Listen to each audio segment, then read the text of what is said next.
Hi, everyone. Welcome to our fourth AA podcast for the fall 2021 semester, the show where we explore the accounting world, one asset and liability at a time. My name is Emin, and I'm here again with my co-director Shalom and Paulina, AA's Executive Operations. Joining us this evening is Lala Agakanyan, and none other than AA's president herself, Gohar. Today, we're going to talk about MISA firms and how to navigate the virtual event, best practices, and previous experiences for our students to get the best idea of what to expect. With that being said, I would like everyone to introduce themselves. I can go first.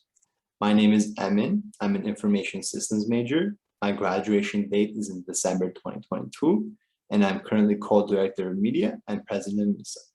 My hobbies include computer building and troubleshooting, physical fitness, and astronomy. I joined AA last semester to improve my networking skills and meet new friends. Hi everyone, my name is Shalom. I'm currently a pre-accounting major. My graduation date is in spring 2023, and I'm currently the co-director of media. My hobbies include designing logos and making small crafts. I joined AA last semester to network and make new friends. Hi everyone, my name is Paulina. My major is professional accountancy and my graduation date is December 2021. I am the current executive of operations for fall 2021 for AA, where I oversee the marketing and media directorships. I was the student development director in the previous spring semester. My hobbies include traveling and spontaneous adventures. I joined AA in fall 2019 with the hopes of making new friends and networking out in the accounting world, which both I have accomplished thanks to AA. Hi everyone, I'm Gohar. I'm very happy and excited to be here. I am currently AA's president for this semester. I am also double majoring into accounting and financial analysis with a graduation date of spring 2022. Some roles I've taken in the past have been currently president. Last semester I was VP. I've taken on the roles of exec admin, evening meetings director, mentorship director, starting out in spring 2019 as my first directorship. Some hobbies I include are traveling, baking, cooking, and scrapbooking. Hi everyone, my name is Lala Agakanyan, and I thank you for having me on this podcast.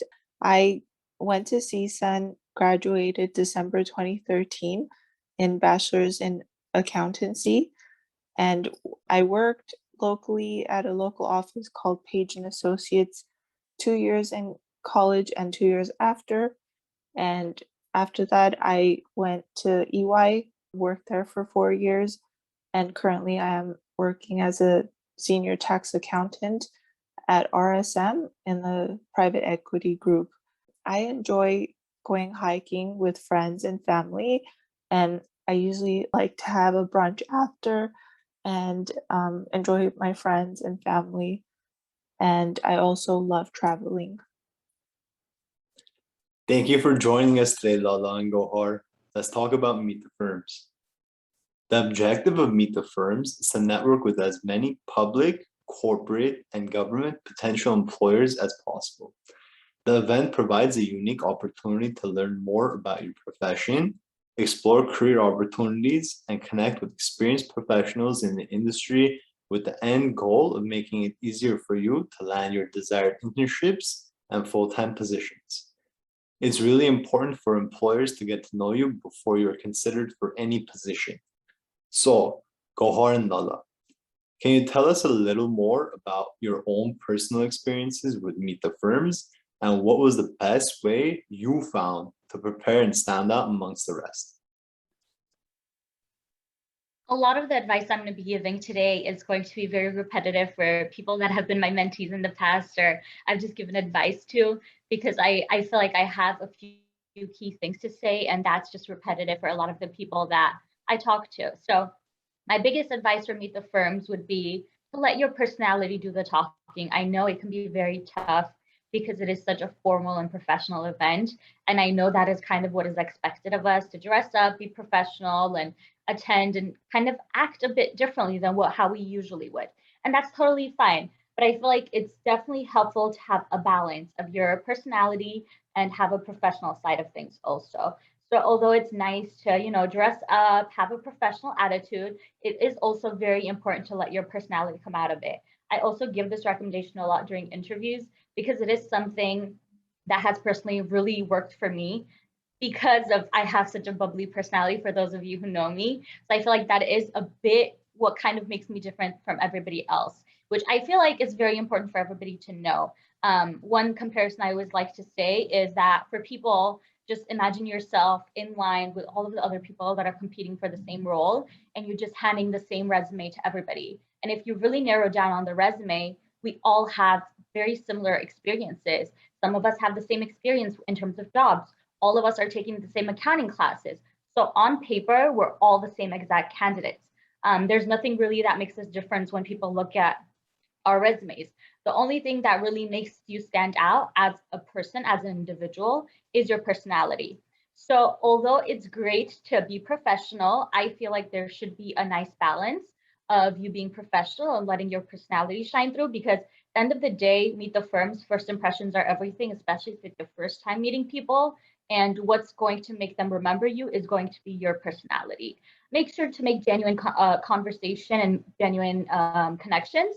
I would also recommend, because I feel like a lot of people would meet the firms, they're like, well, my questions have to sound really great. And I have to ask this question because it sounds this way, and I have to get this type of answer, and I have to make sure they remember me. Make sure they remember you for the right reasons, because just as easily they can remember you for the wrong reasons if you have a rehearsed question and they give you their answer and you're not paying attention at all. So definitely ask questions that you genuinely want to know the answer to, because from how you are reacting to their answer, they can kind of look at you and know if you're actually genuinely interested in learning about that or not. Another thing I would recommend is definitely to do your research. A lot of people usually kind of ask me like, okay, how do I show the company I've done my research before attending Meet the Firms? And my recommendation for that is kind of show them by asking the right questions. I feel like a lot of you should already know, but there's certain firms that are, specifically only tax, and some of them only do audit. So there's certain basic things you should know. You should not walk up to certain professionals and kind of assume they do tax or audit. So try to already go into Meet the Firms knowing that information about the firm, at least the basics. Try to go on their website, do some research. And the way to show the people that you've done research is kind of in how you phrase your questions. So the format that I usually like to follow is, oh, like I was on your website and I noticed this about your program, or I spoken to this person and I heard this. I just wanted to get your opinion on it. Or I found all of this information on your website. However, I just wanted you to clarify or answer this question for me. That way they're kind of aware that you already put in effort and put in time behind the scenes before the event to do research and found out all the information you need. And now you just need their help to kind of clarify some information. I feel like those are definitely some helpful tips for anybody that kind of has a bit of like anxiety or some jitters coming up before Meet the Firms.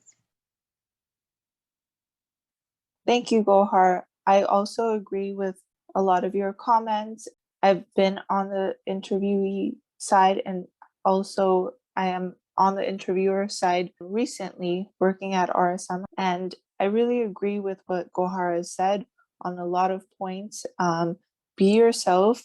We're all human. So we all get nervous. Even the interviewer sometimes gets nervous. So there's a lot going on. You're on time crunch. You're trying to answer a question. Certain things like the interviewer might not know, and they will say, email me and I'll respond back to you with the right answer. So the interviewer is also on the other side trying to represent their company and answer any questions that you have. So we're all humans. Don't be nervous. Just be yourself, honestly, and have conversations of meaningful, meaning what you want to know about the company, because you could go searching online, which I agree you should. If there is a certain company you're very interested in, search them and see what is interesting to you. And if you're in tax, get more detailed, for example, in asking questions for tax. And also, don't be afraid to kind of talk about your hobbies and kind of things that you do. And to wrap up this topic, I would say be yourself and also time yourself, because the meetings are going to be quick, and you want to be able to get the questions and remember them. So write it down as you're going. And if you have a chance to provide your resume, do provide your resume and see if you could get their email. So after the meet the firms, you have a chance to email them back to say thank you. And I look forward to an opportunity at your firm. Thanks for sharing, you two. I hope our listeners remember the advice and apply it to their own recruitment journey, as well as take inspiration from your experiences. Moving on. As we all know, Meet the Firms will be online again this semester. So there's a few major differences in how to approach the event compared to in person. It will be held in Handshake with the option of 10-minute one-on-ones and 30-minute group sessions. Students can register in advance or during the career fair. Only one session per employer is allowed, so make sure to make the most of it. Gohar, how can students get over the jitters and become more confident when interacting and communicating with recruiters? I feel like when you're speaking with recruiters, they can seem very intimidating. Trust me, I was in your shoes. That's how I felt, because there's so many of them. They come off so nice and genuine, but in terms of your process, they play such a big role. So it can come off very intimidating in the beginning. And I promise it will be okay. What I want to get across is they're just like people. Like anybody else, they're just like people. I think that was like something great that Lala mentioned before. It's very important to remember that, because at the end of the day, we're all just people. We all have like human tendencies, like if things are going to happen, they're going to happen. We can't plan for everything. But I just want you guys to remember that they're people. Just be nice to them. Try to make a genuine connection. Try to find something in their personal life to connect on and have genuine conversations. Because again, recruiters, I feel like you get so close with them in the beginning. They can seem very intimidating, as I said, but it's a pretty long process recruiting. So through it all, like at the end, you get so close with them that it's honestly such great connections that you make. So if you're able to have these genuine conversations and you're able to build these relationships, honestly, these are going to last a long time. And I really think recruiters truly appreciate when you try to make a personal connection. I'll give you guys a real life example. I'm not going to give any names, but if the recruiter is listening, she knows who she is. But one of the recruiters, me and the recruiter, we bonded on the fact that we both like true crime podcasts. And we were talking about it, and it turned out like we both loved the same podcast. We just talked about it for a good like 15 minutes. So try to find something. I know it's like a bit weird to try to talk to a person like straight away, push into their personal life. But if the recruiters, which a lot of the recruiters are very open with us and they let their personality shine. So if they give you that opportunity, try to find some common interest, trying to bond over something, because they're honestly, I feel like there are friends on campus. They're very sweet. All of them are very nice. They're all very genuine people. And they're honestly there to help you. None of the recruiters are there to see us fail. They're there as our connection to the firm inside our campus. So honestly, highly encourage you to get over the jitters. I know it's a bit tough, but honestly, they're such nice people. Give them a try, talk to them, and you'll see what I'm talking about. Thank you for the long and detailed answer, Gohar. Yes, those are some really good points. Lala, can you also give us some inside scope on what professionals look for during Meet the Firms? And what are some do's and don'ts? Some of the professionals look for, well, most of them do, is honestly just an easy connection, like who you could easily conversate with, who you could relate with.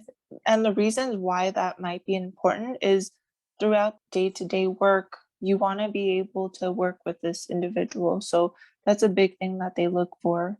And certain things that you should do is ask questions, see how the environment is at the company, and see if your personality also matches that, because they don't want someone to be at a firm where they'll be unhappy. And that's one thing that you should look out for. And do ask questions, and also be comfortable about it. Don't be embarrassed, because like I was saying, everyone's human and you want to be comfortable with one another at the end of the day.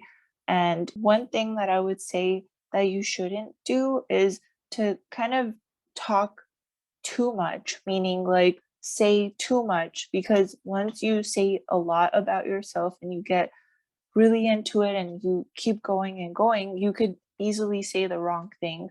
So it's best to kind of keep things shorter, but also kind of think ahead of time as you're speaking of what you want to say, and don't say too much. Don't give them the opportunity to see something like negative about yourself. And I think other than that, you should be good. Just be yourself and ask questions. And don't forget, like I was saying before, do ask for a way to connect back with them, because they're going to meet so many people. They're going to meet hundreds of students. I guess on the Handshake web, you might not be meeting as many people as you used to in person, but they're going to meet many people. You want to be able to connect back to them and remind them of that good conversation that you had. So I think that's about it on do's and don'ts. There isn't too many don'ts. Be yourself. Thank you for that. Yeah, I definitely agree that students should not say anything negative about themselves. And I hope that everyone can keep this in mind for their future sessions. Gohar, can you explain why it's discouraged to attend group sessions? Yes, definitely. But can I just start off saying about how lucky everybody recruiting right now is, because you guys don't really get to experience group sessions too much. Back when I was recruiting, we had meet the firms in person, and it wasn't the kind of group sessions you would sign up for. It was the kind of group sessions you kind of had to be in, because when you are going to certain firms that there are a lot of people waiting, you don't have the option to speak to individuals one-on-one. You kind of get huddled up into this group and you have to find a second. When there's 5 people around one professional, you have to find a second to kind of like make your way in. And it can be very hard when you're in a group session like that, because in person it's even tougher. But right now, I highly discourage everyone to do group sessions. Group sessions are great as a first start. However, I feel like they're not a good enough connection for you. Group sessions don't really give you the amount of time or the kind of like deep conversation you need to make a genuine connection. I feel like that's kind of the repetitive thing you're going to constantly hear from anybody from this podcast and just anybody that has recruited in the past, is genuine connections. And it can be hard to do that with a group session. One thing I would have to say with group sessions, like I said, it's kind of out of your control, because you don't really have much control of the situation, since there's other people into the group. They have just as much say as you do, so you can't really control where the conversation is going. As if like when I'm in person in front of an individual and I'm kind of leading the conversation, I'm able to take it wherever I want, kind of either make a personal connection or ask the questions that I want or talk about our interests. In a group session, you don't really necessarily get to do that, because there's a few other individuals in there and they're just like you, and they're also trying to make an impact. So you have less control of that conversation, because I've been in that scenario before where I've been standing in a group with like 3-4 other people, and there's been one professional, and the professional has just like in a very deep conversation with one person, just ignores everybody else.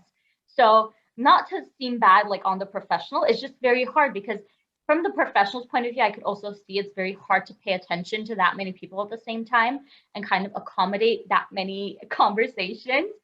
So if you have the opportunity, I would highly encourage you to do one-on-one sessions, because as I said, group sessions pose a bit of a difficulty. You won't really have as much of a chance to speak. Virtually, again, it's easier. You can like raise your hand. I feel like professionals would really appreciate that if you're in a group setting and you raise your hand, because they would get kind of a notification. They would be like, okay, you're up next. However, when we were in person, we were in a group setting. It was kind of like whoever's the first person to speak up. So we were like constantly waiting for that last person to finish speaking. And we were like in our head, okay, who's going to speak first? Who's going to speak first? But I feel like now professionals would definitely feel a bit more respected if you were to raise your hand and kind of wait in line. Again, if you are doing a one-on-one session, then you don't have to wait at all.